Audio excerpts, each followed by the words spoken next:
Di video kali ini kita akan membahas huruf ke-16, yaitu huruf po. Makhraj atau tempat keluar daripada huruf po itu ada di lidah atau lisan.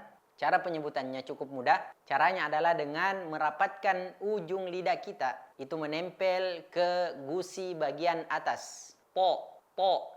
Sekarang mari kita bersama-sama belajar menyebutkan huruf po. Teman-teman bisa ikuti. Po, ti, tu, ba, to.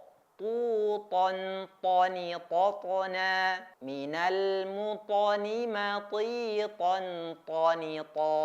Sekali lagi. To, ti, tu, ba, to. Tuton, toni, totona. Minal mutoni, matiton, toni, to. Kalau teman-teman merasa video ini bermanfaat, jangan lupa like, komen, share, dan subscribe. Terima kasih.